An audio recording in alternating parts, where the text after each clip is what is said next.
Salam Bapak Ibu, Saudara dan Saudari. Selamat hari Minggu untuk kita sekalian. Sebelum kita merenungkan sabda Tuhan hari ini, kita membacakan teks Injil Lukas bab 2 ayat 22 sampai dengan 40 sebagai bahan permenungan pada hari ini. Ketika genap waktu penahiran menurut hukum Taurat Musa, Maria dan Yusuf membawa Yesus ke Yerusalem untuk menyerahkannya kepada Tuhan seperti ada tertulis dalam hukum Tuhan. Semua anak laki-laki sulung harus dikuduskan bagi Allah. Juga mereka datang untuk mempersembahkan kurban menurut apa yang difirmankan dalam hukum Tuhan, yaitu sepasang burung tekukur atau 2 ekor anak burung merpati. Waktu itu adalah di Yerusalem seorang bernama Simeon. Ia seorang yang benar dan saleh hidupnya, yang menantikan penghiburan bagi Israel. Roh Kudus ada di atasnya, dan kepadanya telah dinyatakan oleh Roh Kudus bahwa ia tidak akan mati sebelum melihat Mesias, yaitu Dia yang diurapi Tuhan. Atas dorongan Roh Kudus, Simeon datang ke bait Allah. Ketika Yesus, anak itu dibawa masuk oleh orang tuanya untuk melakukan kepadanya apa yang ditentukan hukum Taurat, Simeon menyambut anak itu dan menatangnya sambil memuji Allah, katanya, "Sekarang Tuhan, biarkanlah hamba-Mu ini pergi dalam damai sejahtera sesuai dengan firman-Mu. Sebab mataku telah melihat keselamatan yang daripada-Mu, yang telah Engkau sediakan di hadapan segala bangsa, yaitu terang yang menjadi pernyataan bagi bangsa-bangsa lain dan menjadi kemuliaan bagi umat-Mu Israel." Yusuf dan Maria amat heran akan segala sesuatu yang dikatakan tentang anak itu. Lalu Simeon memberkati mereka dan berkata kepada Maria ibu anak itu, "Sesungguhnya anak ini ditentukan untuk menjatuhkan atau membangkitkan banyak orang di Israel, dan ujung menjadi suatu tanda yang menimbulkan perbantahan, dan suatu pedang akan menembus jiwamu sendiri, supaya menjadi nyata pikiran hati banyak orang." Ada juga di situ seorang nabi perempuan, anak Fanuel dari suku Asyer, namanya Hana. Ia sudah sangat lanjut umurnya, sesudah menikah. Ia hidup 7 tahun bersama suaminya, dan sekarang ia sudah janda, berumur 84 tahun. Ia tidak pernah meninggalkan bait Allah dan siang malam beribadah dengan berpuasa dan berdoa. Pada saat anak itu dipersembahkan di bait Allah, Hana pun datang ke bait Allah dan bersyukur kepada Allah, serta berbicara tentang anak itu kepada semua orang yang menantikan kelepasan untuk Yerusalem. Setelah menyelesaikan semua yang harus dilakukan menurut hukum Tuhan, kembalilah Maria dan Yusuf serta anak itu ke kota kediamannya, yaitu Nazaret di Galilea. Anak itu bertumbuh besar dan menjadi kuat, penuh hikmat, dan kasih karunia Allah ada padanya. Demikianlah sabda Tuhan, terpujilah Kristus.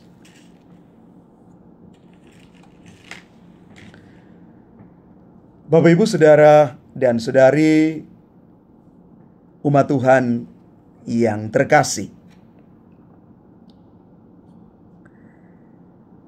Injil Lukas yang kita baca dan renungkan hari ini itu merupakan bagian dari kisah kelahiran Yesus Kristus dalam Injil Lukas. Pasal ini menceritakan tentang peristiwa penting dalam hidup Yesus, yaitu penyucian Maria dan Yesus di bait Allah, serta pertemuan dengan Simeon dan Hana. Kisah ini dapat dibagi menjadi beberapa bagian. Yang pertama, penyucian Maria dan Yesus di bait Allah, di dalam ayat 22 sampai dengan 24. Yang kedua adalah pertemuan perjumpaan dengan Simeon dalam ayat 25 sampai dengan 35. Yang ketiga adalah pertemuan dengan Hana, ayat 36 sampai dengan 38. Dan pada akhirnya di bagian keempat, kembali ke Nazaret dalam ayat 39 sampai dengan 40. Bapak Ibu saudara-saudari yang terkasih, menurut hukum Yahudi, seorang ibu itu harus menyucikan dirinya setelah dia melahirkan anak laki-laki. Kita bisa baca dalam kitab Imamat bab 12 ayat 1 sampai 4. Maria dan Yusuf memenuhi kewajiban ini dengan membawa Yesus ke bait Allah untuk disucikan.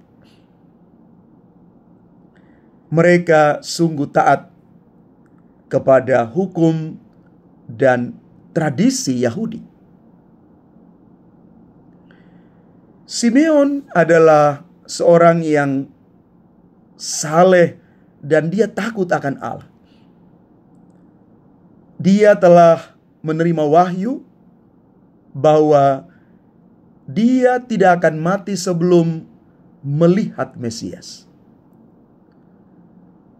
Ini nubuatan yang sungguh terjadi kepada Simeon. Ketika Simeon melihat Yesus, dia mengakui bahwa Yesus adalah Mesias yang dinantikan. Nubuatan sungguh terjadi pada Simeon. Dia bisa melihat Mesias Yesus dengan matanya sendiri. Dan Hana itu adalah seorang nabiah yang telah menjadi janda begitu lama, bahkan bertahun-tahun. Dia juga mengakui bahwa Yesus itu sungguh-sungguh adalah Mesias yang dinantikan. Dua orang yang sungguh mengalami nubuatan itu, Simeon dan Hana. Janji Allah nyata terhadap mereka berdua. Dan pada akhirnya, setelah peristiwa di bait Allah, Bunda Maria, Santo Yusuf dan Yesus kembali ke Nazaret, tempat mereka tinggal. Kembali ke Nazaret, kembali kepada realitas hidup, kembali sebagai satu keluarga, kembali untuk mengalami bahwa kasih Allah sungguh nyata atas mereka. Bapak Ibu saudara-saudari yang terkasih, dari bacaan Injil hari ini, kita mau merenungkan bersama dan mengambil makna sebagai bahan refleksi bagi kita.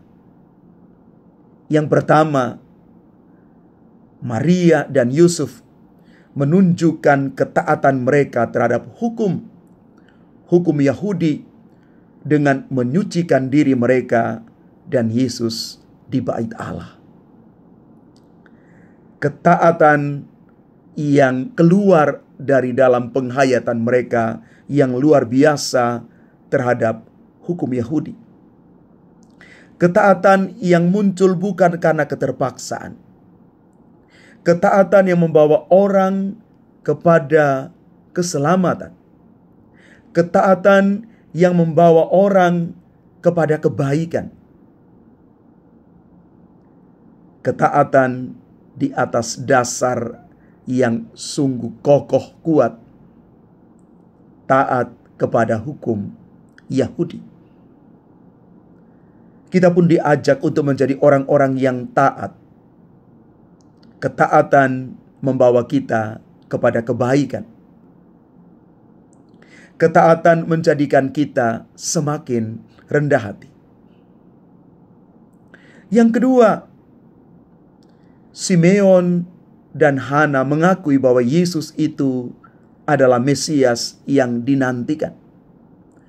Maka kita juga diajak untuk mengakui Yesus sebagai juru selamat kita.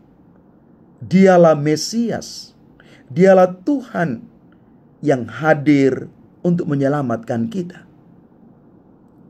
Pengakuan iman kita akan Yesus sebagai Tuhan dan Allah memberikan jaminan kepada kita semua bahwa di dalam Yesus, Sang Jalan, kebenaran, dan hidup itu membawa kita kepada kemerdekaan sebagai anak-anak Allah. Pengakuan yang menyelamatkan.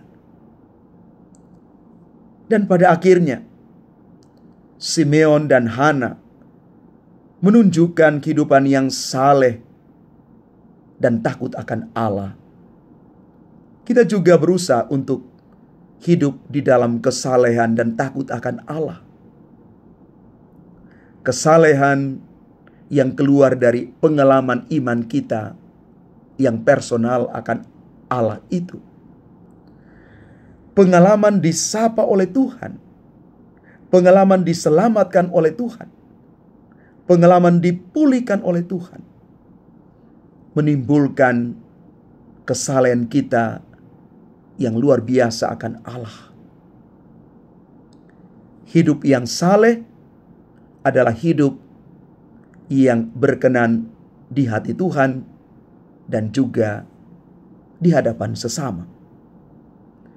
Takut akan Allah menunjukkan kepada kita bagaimana kita sungguh-sungguh bergantung kepada kekuatan Allah, bukan atas kemampuan kita sendiri yang kadang-kadang terbatas. Maka mari Bapak, Ibu, Saudara, dan Saudari yang terkasih, kita belajar dari Simeon dan Hana. Bagaimana mereka sungguh-sungguh menggantungkan seluruh hidup mereka kepada Allah. Karena mereka yakin dan percaya apapun yang terjadi dalam hidup mereka, semuanya ada di dalam rancangan Tuhan. Dan Tuhan selalu merancangkan rancangan kebaikan bagi kita, orang-orang yang percaya. Tuhan memberkati kita sekalian. Amin.